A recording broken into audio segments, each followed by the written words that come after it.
Sumainyo ang Panginoon. At sumaiyo rin. Ang mabuting balita ng Panginoon ayon kay San Lucas. Papuri sa iyo, Panginoon.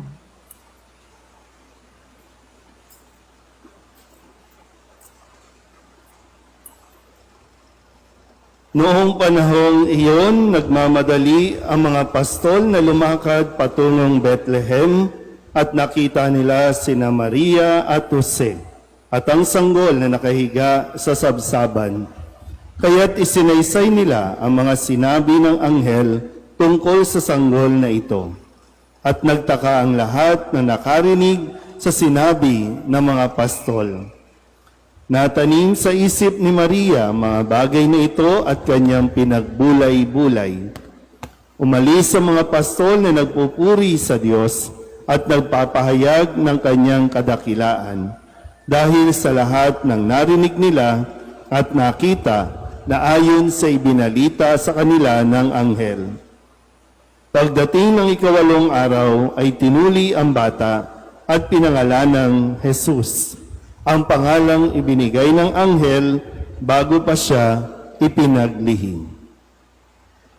Ang mabuting balita ng Panginoon. Pinupuri ka namin, Panginoong Hesukristo. Isang magandang hapon sa inyo pong lahat. Palapakan natin ang Panginoon. At Happy New Year. Maligayang Pasko at manigong bagong taon sa atin pong lahat. Pakibati na muna yung mga katabi. Alam ko mga puyat yan, mga busog yan, ano pa ba? Mga tinatamad. Kasi nga, no, talagang napagod sa pagsalubong at pagdiriwang ng bagong taon. 2026 na. Alam niyo ba na 2026 na? Uy.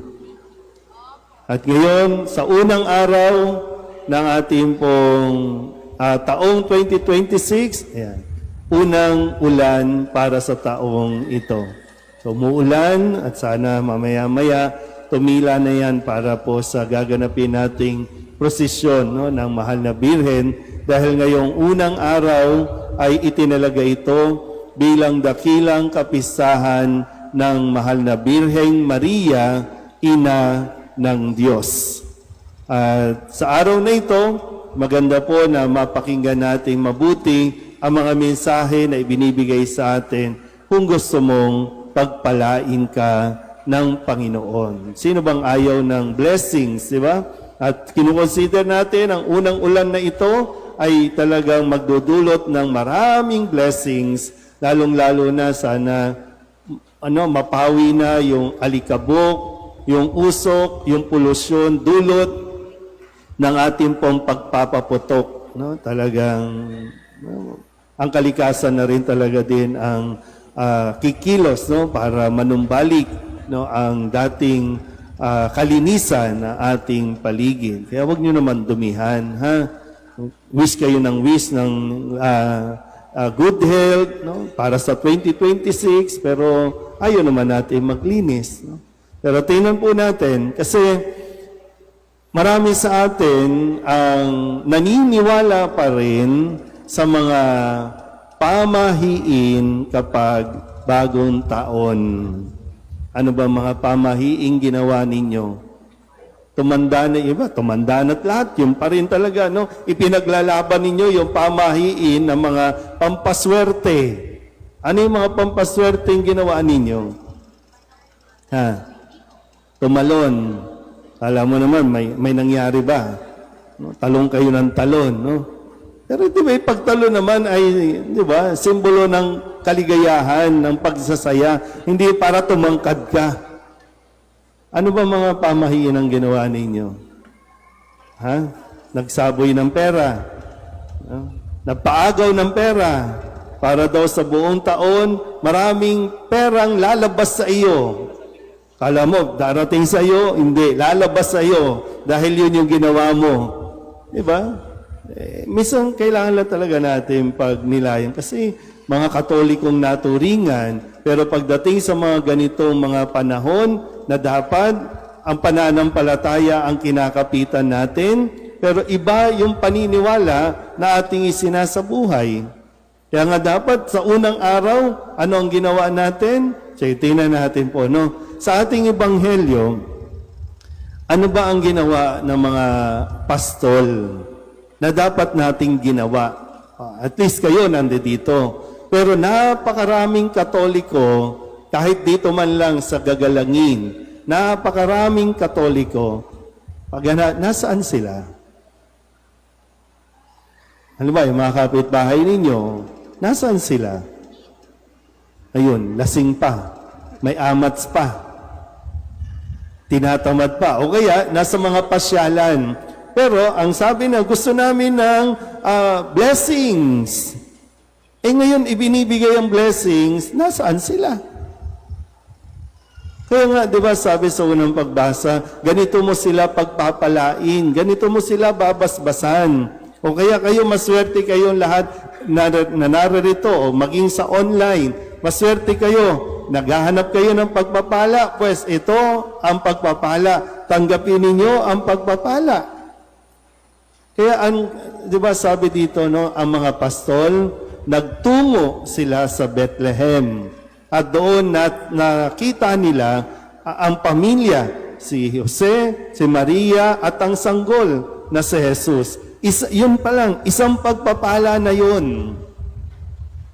Pero nasaan nga? Kasi, no, sabi, kung gusto nating swertehin, dapat kinumpleto natin yung mga prutas na bilog. Mahal-mahal pa naman. Diba, no? Dapat kumpletuhin na, dapat may mga mga bilog na item diyan. O dahil ngayon ay year of the horse ba ngayon, no? O kailangan may kabayo tayo. O kaya magtadyakan tayo, ha, para swertehin tayo, magtadyakan tayo. Sino ba ang pinapahanap? Sino ba ang nahanap ng mga pastol? Ang sanggol na si Jesus, doon sa Sabsaban, doon sa Bethlehem. Yun ang dapat na inahanap kasi yun mismo ang magbibigay ng pagpapala sa atin. Kaya lang, ang hinimas nyo na naman kagabi, yung gumagalaw na kamay ng pusa at yung palaka na mayroong coin. At ngayon, dinagdag nyo na yung kabayo, himas kayo ng himas.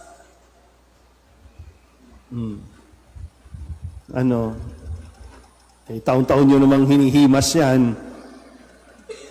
Pero taon-taon din natin pinagpapalit na dapat doon tayo nakatingin sa sanggol na isinilang. Kasi siya ang grasya. Sa kanya nagmumula ang grasya. Naintindihan ba? Sabihin nyo nga sa katabi ninyo, pagpapalain ka ngayon.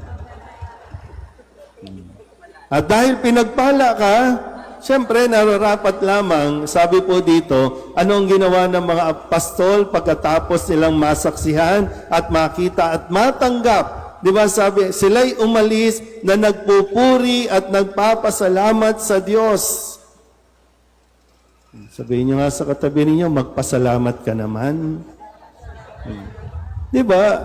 Ang sarap kaya tulungan, ang sarap kaya bigyan yung taong marunong magpasalamat, hindi yung hingi lang ng hingi, di ba? Na yung konsuelo ba na hindi man tayo naghihintay ng kapalit, di ba? Minsan gano'n, no? Hindi naman tayo naghihintay ng kapalit, pero masarap din tulungan ang mga taong marunong magpasalamat, mayroong sense of gratitude.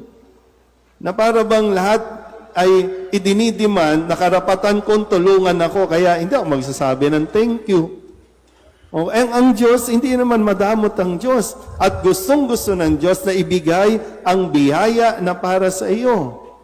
Pero mag-thank you naman. Kaya nga, unang araw, di ba? Unang araw ng taon, pagpapasalamat, nagtitipon-tipon tayo para magpasalamat. Marami nang ibinigay sa iyo noong 2025.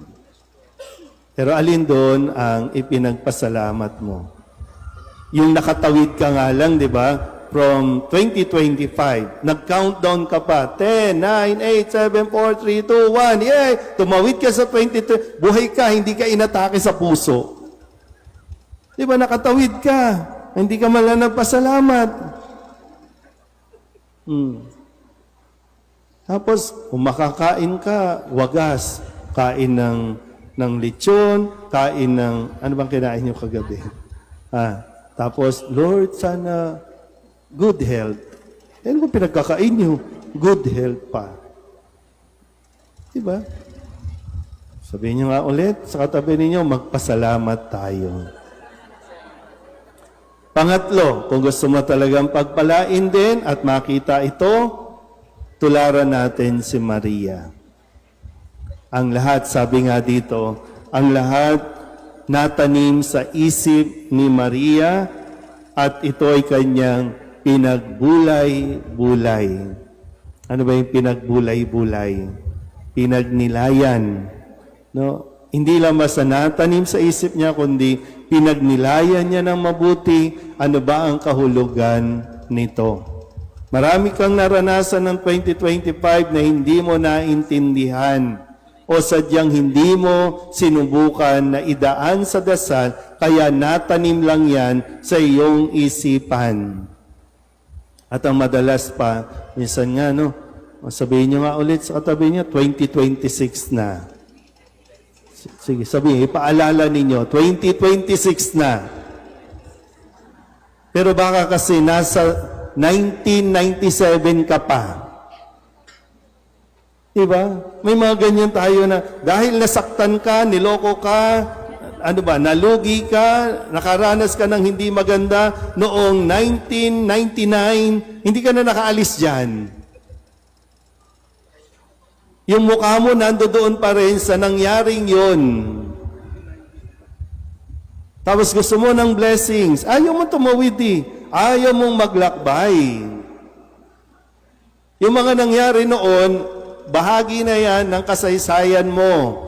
Bahagi na yan ng kwento ng buhay mo. Pero lahat ng yan, nakakasigurado ako, mayroong grasya, mayroong biyaya. Kailangan mo lang makita, kailangan mo lang matuto doon. Kasi baka dadalin mo lang yan sa 2026 at kung ano pa, 2030, 2040, baka dalin mo lang yan. Kaya kung mayroon kang nakaaway ng 2025, tapusin mo na yan. Huwag mong idugtong. Tatalunin nyo ang probinsyano at ang batang Quiapo na hindi matapos-tapos? Nakakatawid na, nakakailang taon na. Yung away pa rin ang away. Mayroon ganun din yung buhay natin, di ba? Yung away ninyo, nung bata pa kayo, ngayon matanda na, yun pa rin. At pag nag-usap kayo, yun pa rin ang babalikan mo. So, hindi ka nakakatawid eh. Dahil hindi mo pinagbubulay-bulay o pinagninilayan kung ano ang itinuturo sa iyo ng karanasan niyan. Pero kapag nakaalis ka dyan, makikita mo, isa palang biyaya, kahit yung mga pangit na nangyari sa buhay mo, isa palang biyaya na ibinigay ng Diyos. Yun nga lang, ang natanim lang sa isipan natin, yung pangit na karanasan. Yeah, pinagdaanan niya ni Maria eh. Hindi madali. Diba? Pero nalampasan dahil naririyan si Jesus sa piling niya at ito ay ibinibigay niya sa atin. Kaya kung gusto natin ng papapala, hindi sa kung ano-anong pamahiin o paniniwala ng ibang mga relihiyon o mga paniniwala, kundi ang ating pananampalataya na kay Kristo. Pag nasa iyo si Kristo, nasa iyo ang pagpapala. Amen?